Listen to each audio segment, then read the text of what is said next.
contre les groupes armés au Nord Kivu. À son Excellence, Monsieur le Président de la République démocratique du Congo, garant de la nation et du bon fonctionnement des institutions à Kinshasa. Contexte et pertinence. Nous, membres de la coordination provinciale de la société civile Force vive du Nord Kivu, en collaboration avec les organisations qui travaillent pour le respect des droits humains et de la lutte contre les violences sexuelles et basées sur le genre au Nord Kivu, réunis du 13 au 14 septembre 2017, avec l'accompagnement technique de FDA-ASBL et de l'urgence Action Found, dans la grande salle de la coordination provinciale de la société civile Force vive au Nord Kivu à Goma, et a passé en revue la cartographie des groupes armés dans notre province et les opérations militaires pour y faire face. Avons l'honneur de porter à votre connaissance ce qui suit. L'article 16 de la Constitution de la République démocratique du Congo dispose que la personne humaine est sacrée. L'État a l'obligation de la respecter et de la protéger. Toute personne a droit à la vie, à l'intégrité physique, ainsi qu'au libre développement de sa personnalité dans le respect de la loi, de l'ordre public, du droit d'autrui et de bonnes mœurs. Nul ne peut être tenu en esclavage ni dans une condition analogue. Nul ne peut être soumis à un traitement cruel, inhumain ou dégradant. Nul ne peut être astreint à un travail forcé ou obligatoire. Considérant le contenu de la déclaration des assises de Kampala du 15 au 16 décembre 2011 à ses articles 7, 8 et 9 en lien avec la prévention, la lutte contre l'impunité et l'assistance aux victimes de violences sexuelles, qui demande aux États signataires d'amorcer la campagne contre l'impunité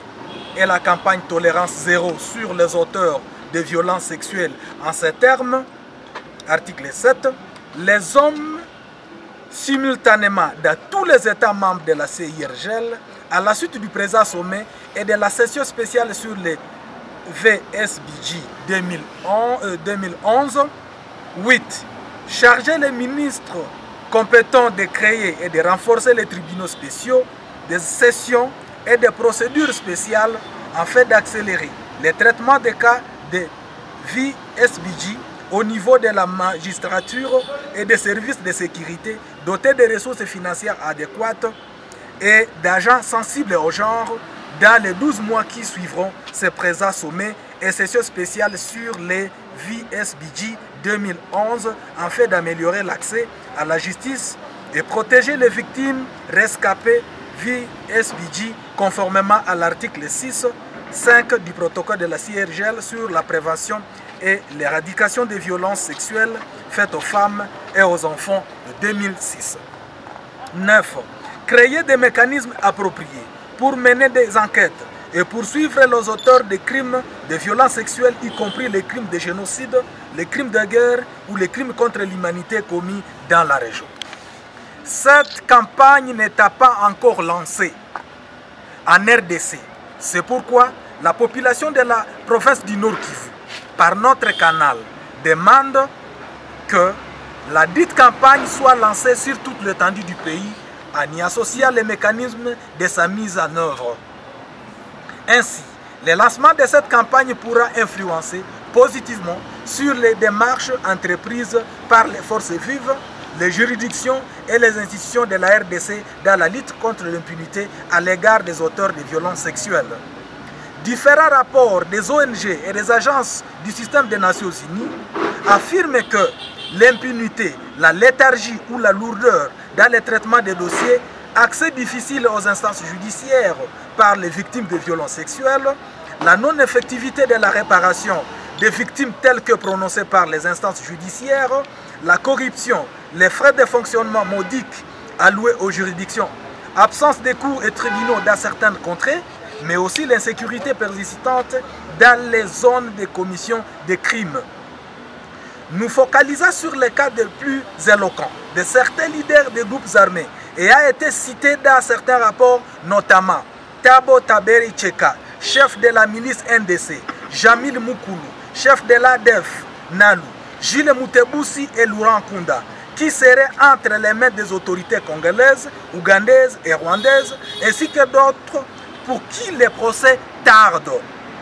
Cette situation a posé les lits au découragement et à la non-dénonciation par les victimes. Les organisations de la société civile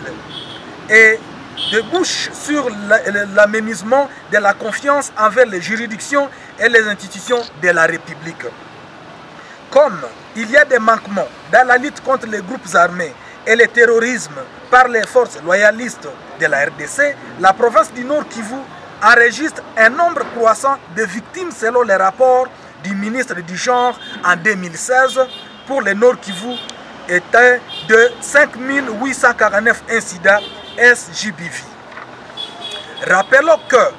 depuis 2013, les forces armées de la République démocratique du Congo, FARDC, avec le soutien de la mission de l'Organisation des Nations Unies pour la stabilisation de la République démocratique du Congo, MONUSCO en sigle,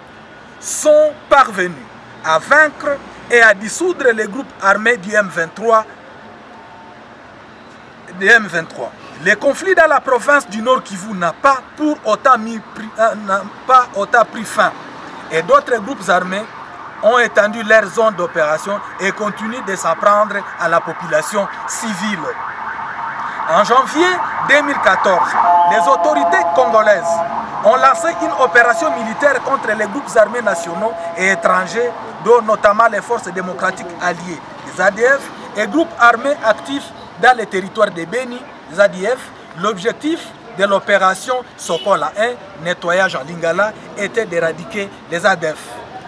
Les violences sexuelles et basées sur le genre s'amplifient et bénéficient de la faiblesse de l'État congolais alors que les opérations militaires contre les FDLR sont attendues par la population du Nord Kivu. Les cadres institutionnels, politiques et juridiques pour la prévention de VSBJ existent, mais beaucoup reste à faire pour parvenir à l'éradication de ces fléaux qui se manifestent à travers toute la province du Nord Kivu. La multiplicité des groupes armés sur l'étendue de la province du Nord Kivu, notamment plus de 15 groupes armés dont les plus actifs sont les Maïmaï, les Mazembe, les Maïmaï Cordicris, les NDC, les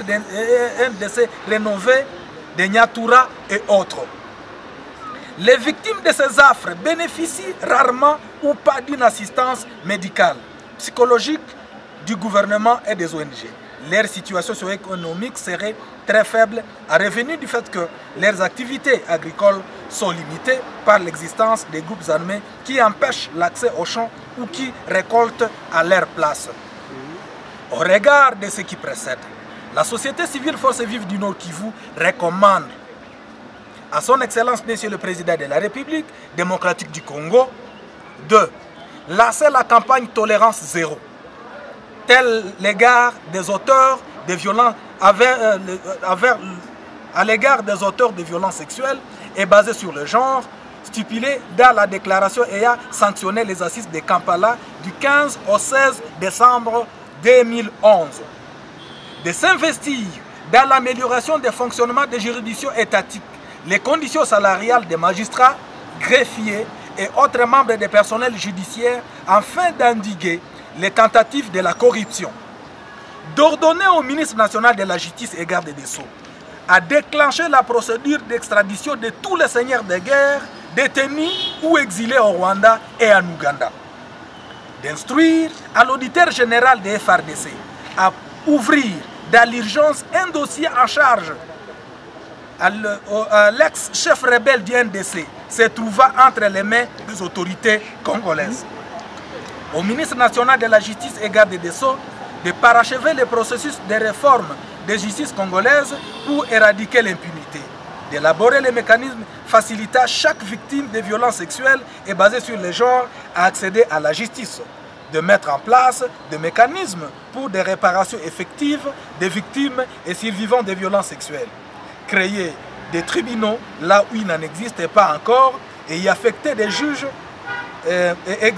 exonérer les frais pour l'obtention de jugements rendus en faveur des victimes de violences sexuelles. Ainsi fait à Goma les organisations de la société